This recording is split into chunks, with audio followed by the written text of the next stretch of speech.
Tidak ada di antara kita yang luput dari dosa-dosa ya. Tinggal banyak atau sedikit ya.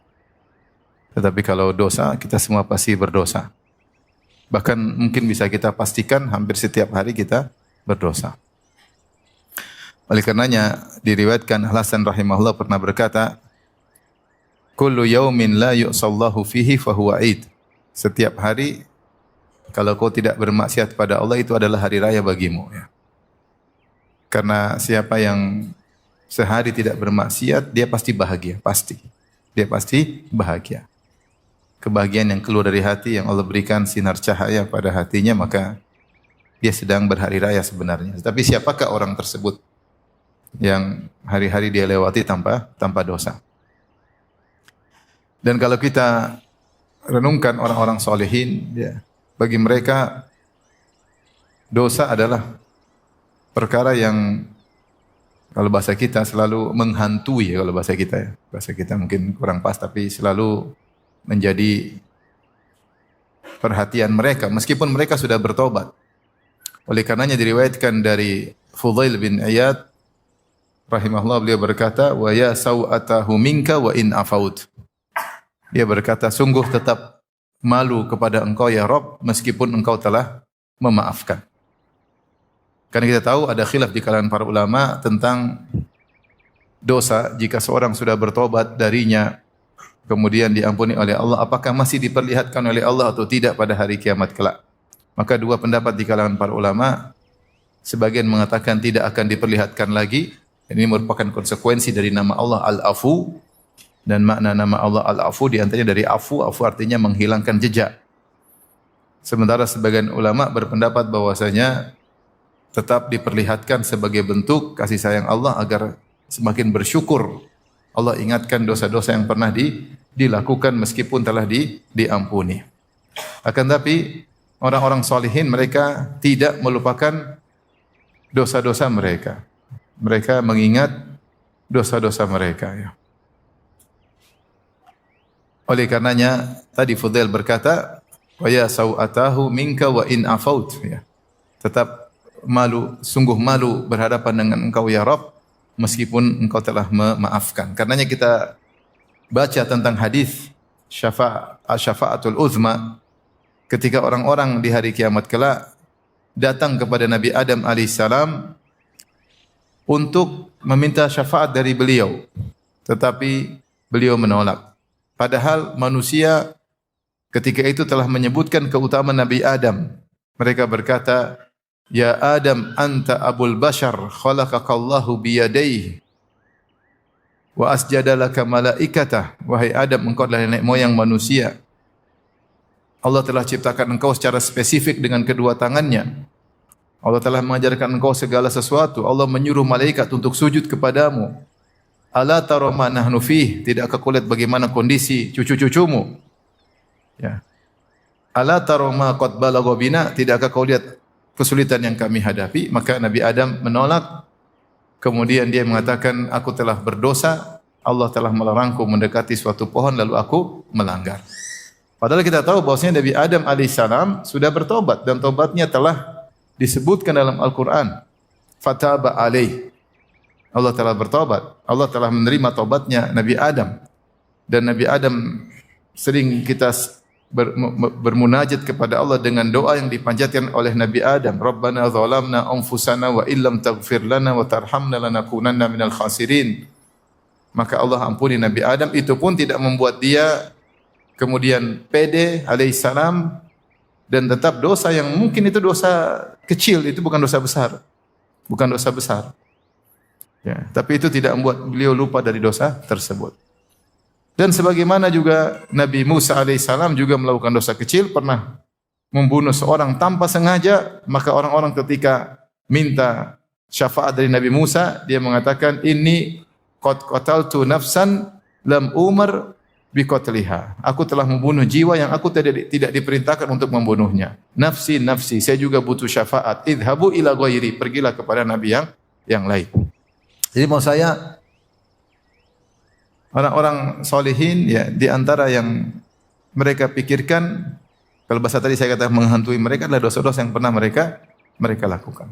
dosa yang pernah mereka lakukan. Ya. Mereka ingat dosa-dosa mereka. Oleh karena di antara ibadah adalah kita ingat dosa kita. Kita ingat dosa yang pernah kita lakukan. Dan itu faedahnya banyak. Ya. Kita tidak jadi sombong, kita jadi angkuh, kita mengingat kematian, kita mengingat akan hari kiamat, kita akan mengingat hari persidangan. Bagaimana kalau kita dihisab di hadapan Allah Subhanahu wa taala? Maka sungguh indah seorang duduk kemudian dia mengingat dosa-dosanya, baik yang sudah dia bertobat darinya maupun yang dia belum bertobat darinya. Dengan mengingat dosa-dosa tersebut dia semakin takut kepada Allah Subhanahu wa taala. Taib, maka pada kesempatan kali ini kita akan sama-sama merenung ketika kita merenungkan tentang dosa-dosa kita atau kita ketika sedang berdosa, hendaknya kita renungkan perkara-perkara berikut ya. Semoga membuat kita menjadi lebih baik dan membuat kita semakin semangat untuk kembali kepada Allah Subhanahu wa taala. Yang pertama, ya, tentunya ini perlu bagi kita semua karena sebagian orang dia ingin bertobat tetapi dia sudah tertawan oleh syahwatnya. Ya, dia sudah tertawan, dia enggak bisa apa-apa. Sudah ditawan oleh syahwatnya, sudah tunduk oleh syahwatnya sehingga dia harus memenuhi keinginan syahwatnya. Marilah kita merenung bersama ya, agar kita sama-sama bisa kembali kepada Allah Subhanahu wa taala. Yang pertama, ikhwan dan akhwat,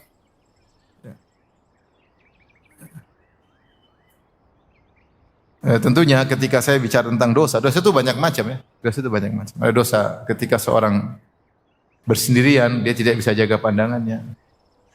Ada dosa seorang terjerat dengan riba, dia tidak bisa meninggalkan riba karena menurut dia disitulah mata pencahariannya. Ada orang terjerat dengan dosa ghibah, kalau tidak ghibah dia rasanya tidak nyaman ya. Sehingga setiap hari dia harus berghibah ria. Ada yang terjalin dengan cinta yang tidak syar'i, sudah berkeluarga masih hubungan dengan orang yang tidak syar'i. Kenapa? Dia tertawan oleh apa? Syahwatnya.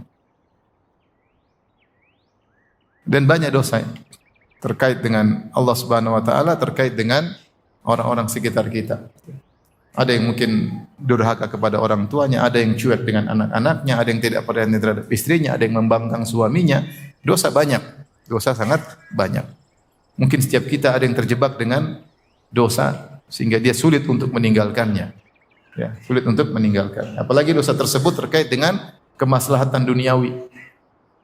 Sehingga mau ditinggalkan susah. Karena ada kemaslahatan apa? Duniawi. Ya. Mau ditinggalkan seakan-akan dunia akan pergi darinya. Maka dia pun bertahan dalam dosa tersebut karena ada kemaslahatan duniawi. Yang seperti ini banyak. Dan seperti ini banyak. Menjadikan maksiat sebagai sarana langsung mata pencaharian atau pendukung mata pencaharian. Banyak sekali. Sebut contohnya banyak sekali. Ya. Taib, maka beberapa perkara yang hendaknya kita renungkan. Yang pertama, ikhwan, ya. Ketika seorang bermaksiat, sungguhnya dia berada dalam pengawasan Allah Subhanahu wa taala. Allah sedang melihatnya dengan penilaian, bukan sekedar melihat saja tapi melihatnya dengan penilaian setiap detik-detik yang dia lewati dilihat oleh Allah dengan pengawasan yang tajam. Makanya di antara nama Allah Ar-Raqib. Kata Allah, "Innallaha kana 'alaikum raqiba." Sungguhnya Allah itu Maha mengawasi kalian. Dan Raqib bukannya sekedar melihat, dia lebih spesifik dari melihat. Tetapi dia melihat dengan mengintai dengan tajam, seperti seorang yang ketika berada di pinggir pantai kemudian dia menjaga di markab. Markab itu areal untuk mengawasi kalau ada kapal masuk, maka dia dengan lampunya, lampu sorotnya dia melihat dengan awas. Oleh karenanya ketika kita sedang maksiat, ya, jangan sampai hilang dari diri kita bahwasanya Tuhan kita sedang melihat kita dengan mengawasi sambil menilai. Oleh karenanya Nabi menasihati sahabat dengan berkata, "Ittaqillah haitsu ma kunt." Bertakwalah kepada Allah dimanapun engkau berada. Karena dimanapun engkau berada, kau tidak akan luput dari pengawasan Allah Subhanahu wa taala. Makanya Rasulullah mengatakan istahyu minallahi haqqal haya. Takutlah, malulah kepada Allah dengan rasa malu yang benar. Dalam sebagian riwayat dikatakan sebagaimana engkau malu dengan seorang soleh dari kaummu. Kalau kita bermaksiat kemudian enggak usah orang soleh, anak kita lewat aja kita malu. Melakukan hal yang tidak pantas, apalagi kalau ketahuan istri kita. Apalagi kalau ketahuan murid kita, apalagi kalau ketahuan guru kita, kita malu. Makanya sebagian salaf mengatakan la taj'alillaha ahwanan nadhirina ilaik. Janganlah kau menjadikan Allah adalah yang paling rendah dari orang-orang yang melihatmu. Artinya kalau kau sama orang malu, harusnya sama Allah lebih malu. Tapi kenyataan yang terjadi ketika kita tahu tidak ada yang lihat dan kita tahu hanya Allah yang lihat, kita cuek. Ya.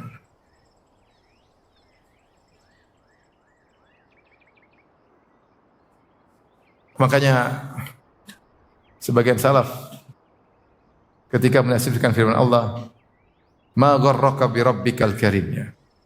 Apa yang buat kau terpedaya ya dengan Rabbmu yang maha baik ya sehingga kau terus bermaksiat. Maka dia mengatakan suturuka al-murkhah. Ya karena selama ini aku bermaksiat kau tutup aibku. Sehingga berani lagi. Ya Allah baik. Allah tutup, tapi bukan berarti ketika Allah tutup Allah tidak lihat. Allah senantiasa mengawasi dan senantiasa menilai. Makanya Allah Subhanahu wa taala berfirman dalam surat Ar-Ra'd ayat 10, kata Allah, "Sawa'um minkum man asarral qawla wa man jahara bih wa man huwa mustakhfin bil laili wa saribun bin nahar." Kata Allah Subhanahu wa taala, sama saja kalian itu di sisi Allah sama saja. Apakah seorang yang berbisik-bisik dengan ucapannya atau yang berbicara dengan terang-terangan, wa man huwa mustakhfin bil lail, atau orang yang sedang bersembunyi di malam hari, wasaribun bin nahar, atau terang-terangan di siang hari, bagi Allah sama saja. Mau bermaksiat di depan umum, bermaksiat sendirian, bagi Allah, Allah melihat semuanya dan Allah menilai. Demikian juga dalam surat An-Nisa 108 Allah berfirman, yastakhfuna minan nas wa la yastakhfuna minallah. Mereka bersembunyi dari manusia, tapi mereka tidak bakalan bisa bersembunyi dari Allah Subhanahu wa taala. Sebagian salaf menafsirkan yastahyuna minan nas wa la yastahyuna minallah. Mereka malu kepada manusia tapi mereka tidak malu kepada Allah Subhanahu wa taala. Dan ketika kita bermaksiat, kita tidak akan bisa lolos dari Allah, tidak akan lolos dari pengawasan Allah, dan kapan Allah ingin melakukan sesuatu pada kita, maka akan terjadi. Makanya jin berkata dalam surat Al-Jin, wa anna dhananna allan nu'jizallaha fil ardi wa lan nu'jizahu haraba. Dan sungguhnya kami mengetahui, para jin berkata, dan sungguhnya kami mengetahui bahwa kami sekali-kali tidak dapat melepaskan diri dari kekuasaan Allah, dan sekali-sekali kami pun tidak dapat lari dari kekuasaan Allah. Itu jin yang diberi kekuatan oleh Allah. Mereka sadar mereka tidak bisa kabur dari pengawasan Allah, tidak bisa kabur dari genggaman Allah Subhanahu wa taala. Apalagi kita manusia yang punya banyak keterbatasan. Maka ketika kita sedang bermaksiat, yakinlah kita sedang dilihat Allah. Maka tinggalkan, hadirkan sebentar saja. Ya Allah, Engkau melihatku dan saya yakin Engkau sedang melihatku. Ini kalau kita hadirkan sebelum bermaksiat, maka manfaatnya luar biasa. Tetapi kalau sedang bermaksiat kemudian kita hadirkan, ini terkadang syahwat kita mendominasi sehingga tidak bermanfaat lagi mengingat hal tersebut. Meskipun terkadang bermanfaat, seperti diriwayatkan ada seorang lelaki mengajak berzina seorang wanita ketika mereka sudah di tengah gelap malam, tidak ada yang melihat. Ya. Kemudian dia berkata, "Ma ma'ana illal kawakib." Tidak ada yang bersama kita kecuali bintang-bintang. Sudah, kita berzina aja, enggak ada orang lain. Yang ada cuma apa? Bintang-bintang. Bintang-bintang mau ngapain bintang-bintang? Maka sang wanita yang diajak berzina berkata, "Fa aina mukaukibuha?" Kalau gitu mana yang menciptakan bintang-bintang tersebut? Bersama kita atau tidak? Maka kalau kita lagi maksiat ya, lagi mungkin duduk kemudian bersendirian, lagi nonton Korea ya, ingat-ingat, aduh Allah lagi ngeliat nih. Seri berikutnya, sudah satu seri aja, jangan dua seri. Seri kedua Allah lihat lagi. Dan Allah lihat dengan awas. Allah lihat dengan awas, dengan penilaian yang ketat. Malu enggak detik-detik kita lewati, kemudian kita sedang bermaksiat. Ikhwan-ikhwan yang chattingan sama akhwat, hati-hati. Lagi chatting, Allah lihat enggak lagi chattingan? Apalagi lagi video call. Hati-hati ya. Ummahat juga demikian, berselancar di dunia maya, kemudian lihat apa yang dilihat, kontak dengan siapa yang dia kontaki, ya. Sungguhnya Allah Maha melihat. Tapi ini yang pertama, mungkin kita renungkan ketika kita sedang berdosa, ya. Atau sedang melakukan dosa. Yang kedua, ketahuilah ketika engkau sedang berdosa atau kita sedang berdosa atau sebagian kita sedang berdosa, karena kita semua pendosa. Bahwasanya ketika kita berdosa kita sedang bodoh. Sedang bodoh. Dan Allah mensifati semua orang yang berdosa adalah orang bodoh. Orang bodoh. Sebagaimana dalam firman Allah Subhanahu wa taala surat An-Nisa ayat 17. Kata Allah, "Innamat taubatu 'alallahi lil ladzina ya'maluna as-su'a bi jahalatin tsumma yatubuna min qarib. Fa ulaika yatubullahu 'alaihim wa kana Allahu 'aliman hakima." Sungguhnya taubat itu Allah berikan kepada orang yang melakukan kemaksiatan bijahalatin karena kebodohan. Dengan kebodohan, kemudian mereka bertobat sebelum gorgorah, sebelum nyawa di kerongkongan. Allah mensifati, di sini kata Allah, ya'maluna su'a bijahalah, melakukan dosa dengan kebodohan. Ini dengan kebodohan ini adalah wasfun lazim. Wasfun lazim itu orang yang melakukan maksiat dia pasti bodoh. Kenapa dia bodoh? Di antara bentuk kebodohannya dia mendahulukan kenikmatan dunia dengan mengorbankan kenikmatan akhirat. Bal tu'thirunal hayatad dunya wal akhiratu khairu wa abqa. Kalian mendahulukan kesenangan dunia padahal akhirat lebih baik dan lebih kekal. Bukankah ketika dia bermaksiat berarti bisa jadi ya, dia terjerumus dalam neraka dan bisa jadi dia terluput dari kenikmatan surga yang sempurna dan abadi? Mungkin atau tidak? Mungkin. Maka berarti dia bodoh. Dia bodoh.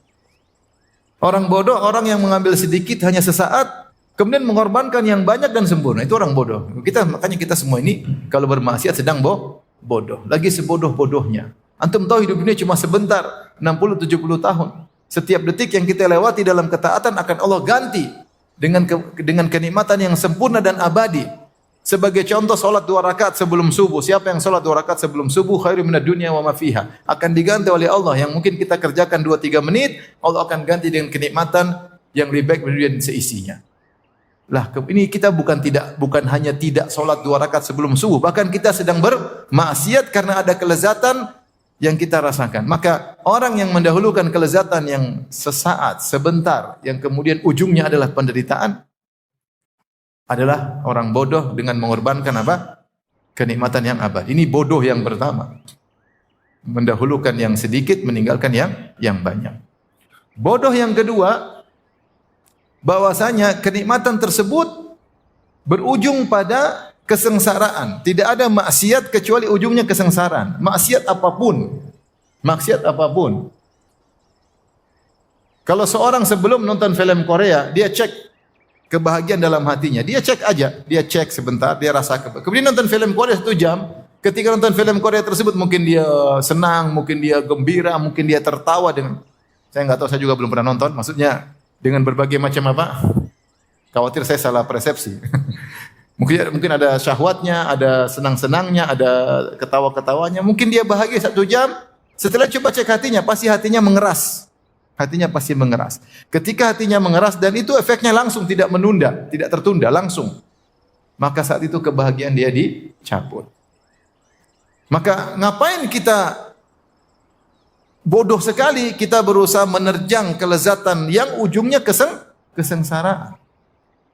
Betapa banyak orang tidak lagi hasrat sama istrinya. Dan ini nyata, saya ketemu seorang cerita dari dokter mengalami banyak pasien laki-laki datang tidak bisa lagi hasrat sama istrinya. Sehingga dia harus jajan terus. Ngerti jajan enggak? Ngerti enggak? Ya, jajan. Karena kalau dia tidak jajan, dia tidak bisa lezat. Coba. Ada Allah kasih sesuatu yang mubah, yang halal di depan dia, sudah dia tidak bisa rasakan lagi, sehingga dia selalu dalam kesengsaraan. Habis berzina, dia mikir lagi zina berikutnya. Sengsara sebelum mendapatkan zina berikutnya. Taib, apa yang dia dapatkan? Kelezatan saat, kemudian disusul dengan apa? Kesengsaraan. Berbeda ketika seorang berlezat-lezat dengan yang Allah halalkan. Setelah dia berhubungan, dia bahagia, tambah cinta, tambah sayang, ngobrol lagi. Ada kebahagiaan yang Allah berikan karena dia berlezat-lezat dengan yang halal. Semua kelezatan maksiat ujungnya kesengsaraan. Itu sudah kaidah. Kelezatan apapun.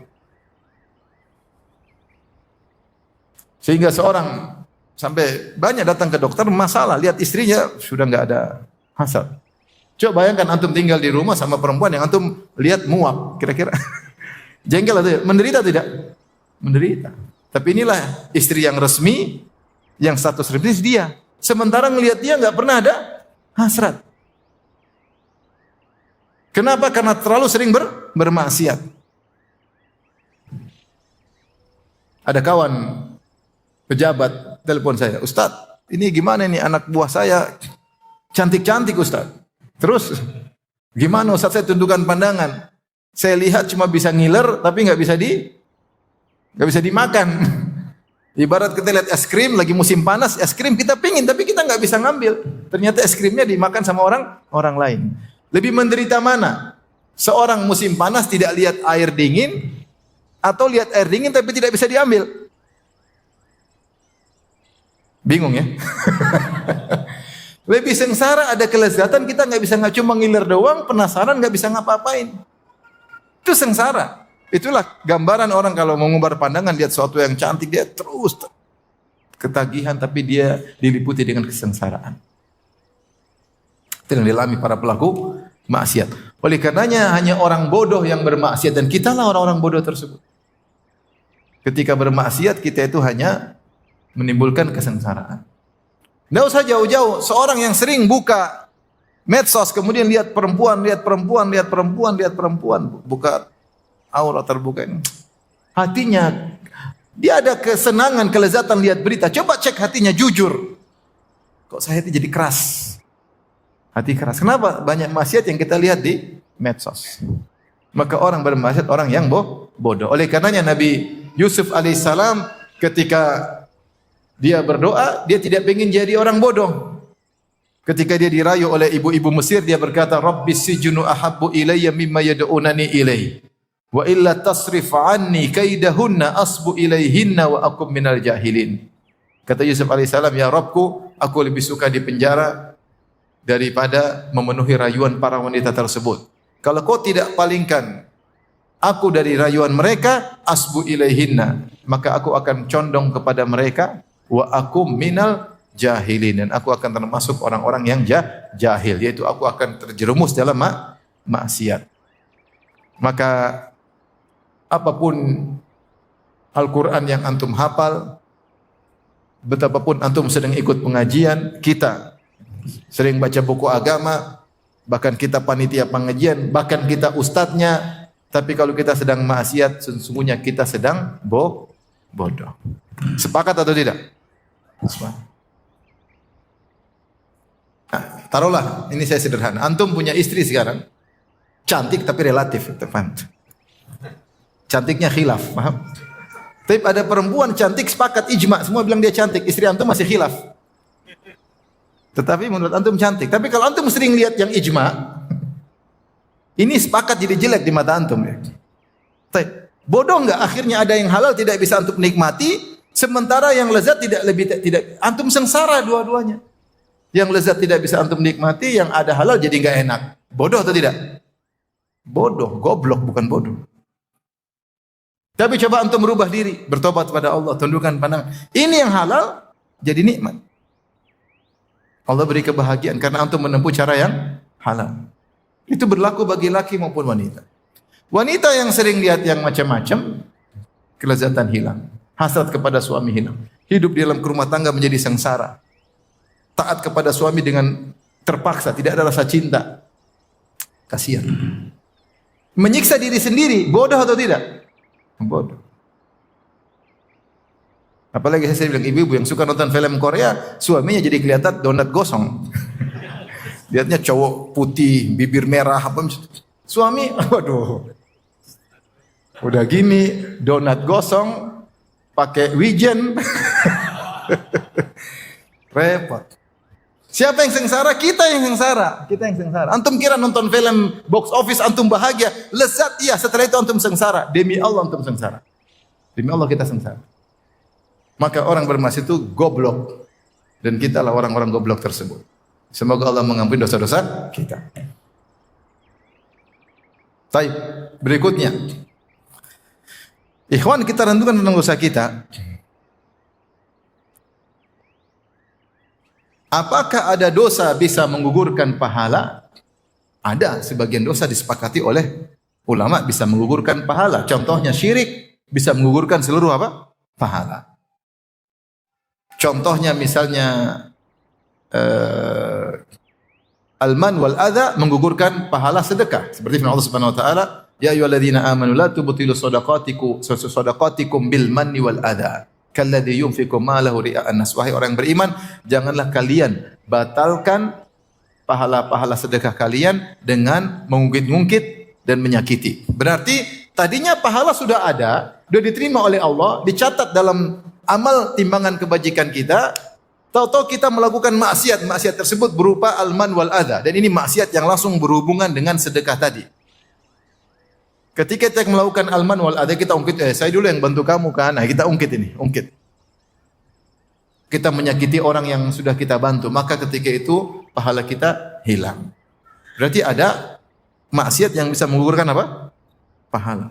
Ini ada yang disepakati, ada yang khilaf. Contoh lagi Aisyah radhiyallahu taala anha, ketika dapat kabar ada seorang sahabat melakukan bai'ul ainah, yaitu riba. Maka Aisyah peringatkan, kata Aisyah, sampaikan kepada beliau, annahu qad abtala jihadahu ma'a Rasulillah illa an yatub, sungguhnya dia telah melakukan riba dan dia telah menggugurkan dan membatalkan pahala jihadnya bersama Rasulullah kecuali dia bertobat. Bayangkan Aisyah sampaikan dengan tegas. Riba, sekali riba, apa pahala? Pahala luar biasa seorang berjihad bersama Nabi, sampai para ulama dari sebagian salaf ketika ditanya, mana yang lebih afdal, Muawiyah atau Umar bin Abdul Aziz? Umar bin Abdul Aziz seorang khalifah dari Bani Umayyah yang terkenal sangat adil, sangat soleh, sehingga sebagian orang mengatakan dia lebih afdal daripada Muawiyah. Sebagian salaf membantah, saya lupa apakah Fudail bin Iyad atau seorang salaf mengatakan Muawiyah lebih afdal karena Muawiyah sahabat. Debu yang masuk di hidungnya Muawiyah ketika berjihad lebih afdal daripada amalnya Umar bin Abdul Aziz. Sampai ada salah mengatakan demikian karena keutamaan berjihad bersama siapa? Nabi. Aisyah kemudian mengingatkan, kau riba, bisa jadi ribamu membatalkan apa? Jihadmu bersama Rasulullah. Tapi kita gampang-gampangin riba, mendukung riba. Tapi berarti ada dosa yang bisa menggugurkan pahala sebelumnya. Sampai dalam sebagian asar Imam Ahmad mengingatkan hati-hati mengumbar pandangan. Bisa jadi mengumbar pandangan yang haram menggugurkan sebagian pahalamu. Tapi maka kalau kita mau bermaksiat, renungkan, jangan-jangan kita maksiat ini ada pahala kita yang gugur. Rugi. Tentu tidak semua ya, tapi ada, kita nggak tahu yang mana. Ini head to headnya dengan apa kita nggak tahu. Seperti man wal adha, head to headnya dengan sedekah. Ini dilakukan sedekah gugur. Tapi kalau memandang aurat wanita, apa yang gugur kita nggak tahu. Maka ketika seorang ingin bermaksiat, dia hadirkan makna ini. Jangan-jangan apa yang sudah saya kerjakan selama ini bisa hancur. Makanya saya ingat kisah tentang seorang syekh yang digoda. Saya sudah pernah ceritakan kisah ini. Ketika dia pergi ke luar negeri, kemudian dia di kamar, masuk ke hotel, mungkin hotel umum, tiba-tiba ada yang ketuk pintu di malam hari, ternyata dia buka pintu, perempuan yang sangat cantik jelita dengan pakaian yang sangat menggoda. Maka dia langsung kunci pintu. Sementara perempuan tersebut terus ketuk pintu, maka dia sholat dan dia sujud. Saya itu cerita kepada kawan saya cerita kepada saya. Di antara doa dia bilang, ya Allah, apakah aku harus hancur malam ini? Sekian lama aku berdakwah, sekian lama aku harus hancur malam ini. harus gugur amalanku malam ini. Dia takut sampai dia berdoa sampai ketukan itu selesai. Mungkin perempuannya ngantuk-ngantuk, terus tidur. Selamat. Dia selamat. Ya, laki-laki digoda perempuan, kalau tidak tergoda berarti tidak normal. Kalau tergoda normal, tapi jangan maju, mundur. Syekh tadi ya. Kalau hasil disebutkan, teman saya cerita, Syekh itu dia cerita setelah dia selamat, dia bahagia. Ketika dia pulang, dia di Jeddah, dia turun dari pesawat, tiba-tiba ada telepon. Dia angkat, zaman dulu dia telepon. Tanya kenapa? Kata Syekh, tahu-tahu ada yang bilang, Syekh, saya menawarkan putri saya buat antum. Allahu Akbar. Man taraka syai'an lillah awadallahu khairan minhu. Siapa yang meninggalkan sesuatu karena Allah, Allah ganti dengan yang lebih baik. Tapi antum enggak ada begitu kan? Lagi digoda. Enggak ada gantinya. Maksudnya ini kisah. Jangan sampai kita melakukan sesuatu, kemudian apa yang sudah kita kerjakan jadi apa? Gugur. Kita enggak bilang, kita enggak tahu ini gaib. Dosa ini bisa menggugurkan apa? Wallahu alam bisawab. Tetapi sebagian ahlu sunnah berpendapat bahwasanya sebagian dosa bisa menggugurkan sebagian apa? Pahala. Sebagian ada nasnya, sebagian mereka bilang intinya ini ada. Cuma dosa ini gugurkan apa? Wallahu alam. Allah alam. Kita renungkan apa yang sudah kita perjuangkan selama ini. Tadi riba bisa menggugurkan jihad, bayangkan. Kata Aisyah radhiyallahu taala anha.